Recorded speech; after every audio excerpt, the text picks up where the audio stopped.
Assalamualaikum warahmatullahi wabarakatuh. Perkenalkan, saya Cecep Cahyana dari kelas A9 dengan NIM 22811304113, jurusan PJJ Pada kesempatan kali ini saya membuat video untuk penugasan mata kuliah Fikih Muamalat yang diampu oleh Bapak Basiran SAG MA.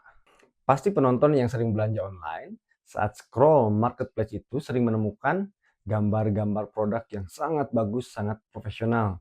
Namun, efeknya kita malah tidak percaya karena banyak sekali pedagang yang melebih-lebihkan kualitas dagangannya. Bahkan, ada juga pedagang yang menggunakan gambar dari orang lain, mencuri gambar orang lain untuk menambah kualitas produk yang dijualnya. Nah, sebelum kita lanjut ke situ, dalam fikih muamalat, sebetulnya jual beli itu diperbolehkan, bahkan dianjurkan, tapi ada syarat-syarat yang harus dipenuhi. Syarat yang harus dipenuhi ini meliputi kejelasan dan kejujuran antara produk dan harga jual yang ditawarkan oleh penjual dan yang nantinya diterima oleh para pembeli. Transaksi itu harus yang pertama jelas barangnya. Jangan sampai kita beli sesuatu itu kita nggak tahu barangnya apa yang mau kita beli. Yang kedua, jelas harganya. Yang ketiga, jelas kondisinya. Dan yang terakhir, tidak boleh ada unsur goror. Apa sih goror itu? Goror adalah ketidakjelasan dalam transaksi yang bisa merugikan salah satu pihak, baik pihak penjual atau pihak pembeli. Contohnya, foto produk terlalu dimanipulasi, yang seharusnya barangnya itu real atau nyata, tapi dimanipulasi sedemikian rupa sehingga barangnya itu terlihat lebih bagus dan tidak sesuai kenyataannya. Artinya, bisnis itu bukan masalah. Yang jadi masalahnya adalah bagaimana cara kita menjalankan bisnis tersebut. Nah, di zaman sekarang ini jangankan bapak-bapak dan ibu-ibu, para remaja pun sekarang sudah banyak membuka usaha atau bisnisnya, terlebih lagi di marketplace online. Namun, semakin meningkatnya tingkat kewirausahaan atau niat dari seorang untuk membuka usaha, maka semakin banyak pengusaha. Hal ini juga secara otomatis akan meningkatkan persaingan. Jika persaingan jelas, maka harus ada strategi yang khusus, harus ada metode yang khusus kita dalam berjualan. Nah, hal ini juga tidak menutupi kemungkinan ada berbagai oknum penjual yang menghalalkan segala cara. Nah, titiknya di situ. Maksudnya menghalalkan segala cara, berarti ada cara yang haram dong dalam berjualan.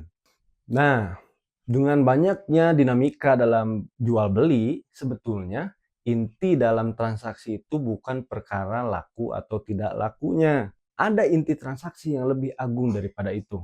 Yang pertama, saat kita berniat menjual atau membeli, kita itu mempertahankan amanah. Amanah untuk penjual, amanah untuk kita sendiri, dan amanah yang telah dibebankan kita sebagai manusia yang berakal dan berhati. Nilai utama transaksi yang kedua adalah keadilan. Keadilan bagi penjual, keadilan bagi pembeli, keadilan bagi semua pihak yang bertransaksi. Dan yang ketiga itu yang paling utama saat kita niat membuka usaha atau mencoba menjadi orang yang berkecimpung di dunia transaksi, maka yang kita kejar adalah keberkahannya. Bukan dilihat dari berapa stok yang masih tersisa, bukan dilihat dari berapa jumlah pelanggan yang memberikan review atau rating tinggi kepada kita, namun yang kita lihat adalah bagaimana kita dapat memenuhi kebutuhan kita, dapat membahagiakan orang-orang sekitar kita, dan dapat bermanfaat untuk orang-orang di sekitar kita, khususnya umumnya untuk setiap orang yang bertransaksi dengan kita. Jadi nih, untuk penonton yang sedang membangun usahanya atau niat membangun usahanya, coba sebelum mulai atau lanjut, tanyakan lagi pada hati kalian masing-masing. Apakah hanya ingin untung saja? Atau kalian mencari keberkahan?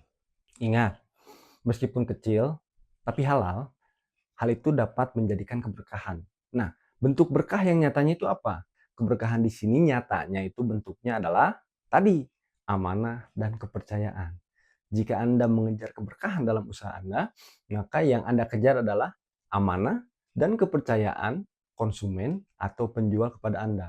Konsumen selalu datang dan kembali kepada Anda dari efek betapa amanahnya dan dapat dipercayanya Anda sebagai pihak untuk bertransaksi. Semoga membantu. Terima kasih. Assalamualaikum warahmatullahi wabarakatuh.